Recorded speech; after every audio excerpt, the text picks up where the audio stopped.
بسم اللہ الرحمن الرحیم۔ کل میں ایک چست و چالاک اور ناسمجھ نوجوان تھا۔ میرا خیال تھا میں ساری دنیا کو بدل ڈالوں گا، یہ کوئی بڑی بات نہیں۔ آج میں ایک تھکا ہوا سمجھدار بوڑھا آدمی ہوں۔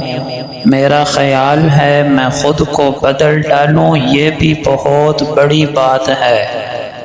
اچھی باتیں پڑھنے کی عادت ہو تو اچھی باتیں کرنے کی عادت خود بخود بن جاتی ہے۔ خاموشی کی زبان سب سے مضبوط زبان ہے۔ اس کی طاقت صرف ذہین اور ذہنی طور پر مضبوط لوگ ہی جانتے ہیں۔ وہ جانتے ہیں کہ کب بولنا ہے اور کب خاموش رہنا ہے۔ بعض اوقات جو بات خاموشی کہہ دیتی ہے وہ اچھے سے اچھے الفاظ بھی نہیں کہہ پاتے۔ اس ماڈرن دور کی ایک بڑی خرابی یہ بھی ہے کہ ہم اپنی ضروریات اور خواہشات میں فرق محسوس نہیں کرتے۔ درگزر کرنا اور معاف کرنا سیکھو، کیونکہ تم بھی اپنے پروردگار سے یہی امید رکھتے ہو۔ درخت جتنا اونچا ہوگا اس کا سایہ اتنا ہی کم ہوگا، اس لیے اونچا بننے کی بجائے بڑا بننے کی کوشش کرو۔ برائی کی مثال ایسی ہے جیسے پہاڑ سے اترنا۔ ایک قدم اٹھاؤ تو باقی خود بخود اٹھتے چلے جاتے ہیں، اور اچھائی کی مثال ایسی ہے جیسے پہاڑ پر چڑھنا۔ ہر اگلا قدم پچھلے قدم سے مشکل ہوتا ہے، مگر ہر قدم پر بلندی ملتی ہے۔ زندگی کے 3 سنہری اصول۔ اس سے ضرور معافی مانگو جسے تم چاہتے ہو، اسے مت چھوڑو جو تمہیں چاہتا ہو، اس سے کچھ نہ چھپاؤ جو تم پر اعتبار کرے۔ شام مرتی نہیں تنہا کبھی، ساتھ ایک دن بھی چلا جاتا ہے۔ کچھ باتوں کا جواب صرف خاموشی ہوتی ہے، اور خاموشی بہت خوبصورت جواب ہے۔ ہر لذت کی انتہا بیزاری ہے سوائے اللہ کے ذکر کے۔ کچھ نیکیاں ایسی بھی ہونی چاہیے جن کا اللہ کے سوا کوئی گواہ نہ ہو۔ دل کا بوجھ اللہ کی بارگاہ میں رونے سے ہلکا ہوتا ہے، جہاں نہ ماضی کا طعنہ ملتا ہے نہ مستقبل کا، صرف رحم و کرم کی چادر سے ڈھانپ دیا جاتا ہے۔ جب خود کو دنیا سے بیزار پاؤ، قرآن اٹھاؤ اور اللہ کے ہو جاؤ۔ اللہ ہماری آخری امید نہیں بلکہ واحد یقین ہے۔ توبہ کی مہلت کا مل جانا بھی اللہ کا ایک بہت بڑا احسان ہے۔ ہر مشکل کی دوا میرا اللہ کافی ہے۔ مایوسی ایک دلدل ہے، آپ اس میں پہلا قدم رکھتے ہیں، دوسرا قدم آپ کو نہیں رکھنا پڑتا، کیونکہ دلدل کو ہمیشہ پہلے قدم کا ہی انتظار ہوتا ہے۔ بہترین جوانی وہ ہے جو اللہ کی یاد میں گزرے، مگر افسوس کہ آج کل کئی نوجوان لڑکے لڑکیاں بہترین جوانی دوسروں کے ان باکس میں گزارنے کو تیار بیٹھے ہیں۔ اگر فجر کی نماز کے لیے آپ کی آنکھ نہیں کھلتی اور کام پہ جانے کے لیے آپ تڑپ کر بستر سے اٹھ جاتے ہیں کہ کہیں میرے کام کا حرج نہ ہو جائے، تو یقین کر لیں کہ آپ کا دل اور آپ دونوں مردہ ہو چکے ہیں۔ ایک ان پڑھ لیکن باپردہ اور باحیا عورت ایسی عورتوں سے کہیں بہتر ہے کہ جس کے پاس ڈگریاں اور مہنگا لباس اور امیری تو ہے لیکن پردہ اور حیا نہیں ہے۔ یہ جو ہماری زندگی ہے یہ ہماری نہیں، رب تعالی نے امانت دی ہے ہمیں، یہ امانت وہ جب چاہے ہم سے واپس لے لے گا۔ اپنی یہ زندگی اس دنیا کے لیے ضائع نہ کر دینا، یہ زندگی جس رب کی ہے اسی کے لیے لگا دینا، اپنا آپ اسی کو سونپ دیں۔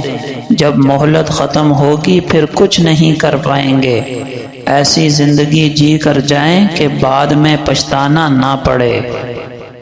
ہم سب یہ تو مانتے ہیں کہ سب کچھ اللہ کی مرضی سے ہوتا ہے، مگر یہ نہیں مانتے کہ اللہ جو کرتا ہے بہتر کرتا ہے۔ یوسف علیہ السلام کو جب کنویں میں بے یار و مددگار چھوڑ دیا گیا تو انہیں کیا پتا تھا کہ اب ان کا کیا ہوگا۔ انہیں مصر لے جایا گیا، غلام بنا لیا گیا، یہاں تک کہ ایک لمبی قید کاٹنی پڑی، مگر ہر تدبیر کے پیچھے اللہ کی حکمت تھی۔ اگر کنویں میں نہ گرتے تو وہاں سے گزرنے والے قافلے کے ساتھ مصر نہ پہنچتے، وہاں غلام کی طرح نہ بکتے تو محل تک کیسے پہنچتے اور بالآخر بادشاہ کیسے بنتے۔ اگر وہ رب ایسے آزماتا ہے جو آپ نے سوچا نہیں ہوتا تو صلہ بھی ایسا ہی دیتا ہے جو گمان تک میں نہیں آیا ہوتا۔ بس ساری بات یقین، ایمان اور صبر کی ہے۔ اللہ فرماتا ہے، اور بے شک قریب ہے کہ تمہارا رب تمہیں اتنا دے گا کہ تم خوش ہو جاؤ گے۔ نہ آپ کا ماضی آپ کے ہاتھ میں ہے اور نہ ہی مستقبل، صرف یہ زمانہ حال ہے جو آپ کے ہاتھ میں ہے، اس لیے اسے سنوار لیجئے۔ ماضی اور مستقبل گویا دونوں ہی سنور جائیں گے۔ کامیابی کے کچھ رہنما اصول یاد کر لیں۔ اگر تم اڑ نہیں سکتے تو دوڑو، اگر دوڑ نہیں سکتے تو چلو، اگر چل نہیں سکتے تو رینگو، لیکن جو کچھ بھی کرو تمہیں مسلسل آگے بڑھتے رہنا ہے، یہی کامیابی کا راز ہے۔ سب سے بڑا خطرہ کوئی خطرہ مول نہ لینا ہے۔ آپ اس وقت تک ناکام نہیں ہو سکتے جب تک آپ کوشش کرنا بند نہیں کر دیتے۔ کامیابی یہ نہیں کہ آپ کسی اور سے بہتر ہوں، کامیابی یہ ہے کہ آپ اپنے کل سے بہتر ہوں۔ آپ کو وہی ملتا ہے جس کے لیے آپ محنت کرتے ہیں، وہ نہیں جس کی آپ خواہش کرتے ہیں۔ آپ کا وقت وہی ہے جو ابھی گزر رہا ہے، اسے مت پھسلنے دیں۔ ناکامی کی گارنٹی اور ضمانت کا واحد طریقہ یہ ہے کہ آپ کوشش کرنا بند کر دیں۔ صرف ایک چیز ہی آپ کو بڑے کام کرنے سے روک رہی ہے، اور وہ ہے آپ کا اپنے اوپر شک اور وہم کہ میں یہ نہیں کر سکتا۔ اپنے خوابوں کو حقیقت بنانے کا واحد طریقہ مسلسل محنت کرنا ہے۔ کامیابی کے لیے موقعوں کی تلاش نہیں کی جاتی، بلکہ خود مواقع پیدا کیے جاتے ہیں۔ کامیابی کی ضمانت اور گارنٹی دینے کا واحد طریقہ مسلسل محنت کرنا ہے۔ اس سے کوئی فرق نہیں پڑتا کہ آپ کتنی آہستہ چلتے ہیں، جب تک کہ آپ چلتے رہیں، رکیں نہیں۔ آپ کسی چیز کے لیے جتنی محنت کریں گے، اسے حاصل کرنے پر اتنی ہی زیادہ خوشی محسوس کریں گے۔ ایک قیمتی نصیحت یاد کر لیں۔ ایک کموارہ آدمی چاہے کتنا ہی نیک کیوں نہ ہو جائے، وہ ایمان کے کامل رتبے کو نہیں پہنچ سکتا جب تک کہ وہ نکاح کر کے ازدواجی زندگی میں داخل ہو کر حقوق و فرائض کو ادا نہ کرے۔ اس لیے جس لڑکے کی شادی نہ ہوئی ہو اور وہ جوان العمر ہو، حدیث پاک میں اسے مسکین کہا گیا ہے، اور جس لڑکی کی شادی نہ ہوئی ہو اور وہ جوان العمر ہو، حدیث پاک میں اسے مسکینہ کہا گیا ہے کہ گویا یہ لوگ قابل رحم ہیں جو عمر کے اس حصے میں ازدواجی زندگی گزارنے سے محروم ہیں۔ حضرت علی رضی اللہ عنہ فرمایا کرتے تھے کہ مجھے میرے محبوب صلی اللہ علیہ وسلم نے 5 کاموں میں جلدی کرنے کی وصیت فرمائی ہے۔ ایک، جب نماز کا وقت ہو جائے تو نماز کی ادائیگی میں جلدی کرو۔ دوم، موت سے پہلے توبہ کرنے میں جلدی کرو۔ سوم، جب کوئی آدمی مر جائے تو اس کے کفن دفن میں جلدی کرو۔ چہارم، تمہارے اوپر قرض ہو تو اس کے ادا کرنے میں جلدی کرو۔ پنجم، جب بیٹی یا بیٹے کے لیے کوئی مناسب رشتہ مل جائے تو اس کا نکاح کرنے میں جلدی کرو۔ لہٰذا والدین کو چاہیے کہ اپنے جوان بچے بچیوں کی شادی میں بلا وجہ تاخیر کر کے انہیں گناہوں میں مبتلا ہونے کا موقع نہ دیں۔ رسول اللہ صلی اللہ علیہ وسلم کا پاک ارشاد ہے، اللہ اس شخص کو تر و تازہ رکھے جو میری بات سنے، اسے اچھی طرح سمجھے، پھر یاد کر کے دوسروں تک پہنچائے۔ آپ صلی اللہ علیہ وسلم کا پاک ارشاد ہے، میری طرف سے کوئی بات اس وقت تک بیان نہ کرو جب تک کہ تم اچھی طرح جان نہ لو، کیونکہ جس نے جان بوجھ کر جھوٹی بات میری طرف منسوب کی تو وہ اپنا ٹھکانہ جہنم میں بنا لے، اور جس نے قرآن میں اپنی عقل و رائے سے کچھ کہا وہ بھی اپنا ٹھکانہ جہنم میں بنا لے۔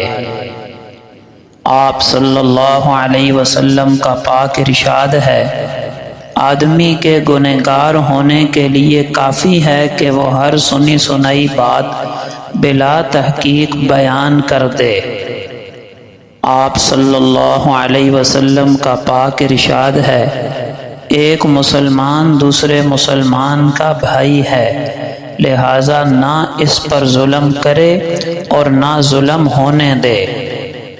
آپ صلی اللہ علیہ وسلم کا پاک ارشاد ہے، جو شخص اپنے بھائی کی ضرورت پوری کرے گا اللہ تعالیٰ اس کی ضرورت پوری کرے گا۔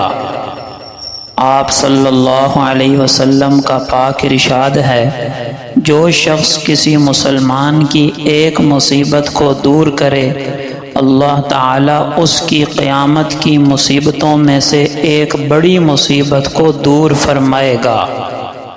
آپ صلی اللہ علیہ وسلم کا پاک ارشاد ہے، جس نے دن میں 100 بار کہا سبحان اللہ و بحمدہ، اس کے گناہ معاف کر دیے جاتے ہیں، چاہے وہ سمندر کی جھاگ کے برابر ہی کیوں نہ ہوں۔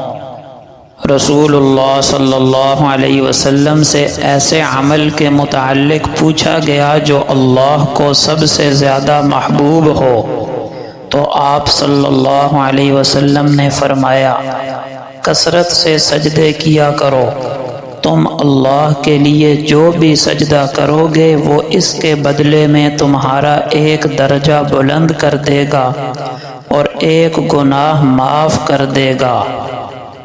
رسول اللہ صلی اللہ علیہ وسلم کا پاک ارشاد ہے، جب بندہ نماز کے لیے کھڑا ہوتا ہے تو اس کے گناہ اس کے سر اور کندھوں پر آ جاتے ہیں، پھر جب وہ رکوع یا سجدہ کرتا ہے تو گناہ نیچے گر جاتے ہیں، یعنی کہ معاف ہو جاتے ہیں۔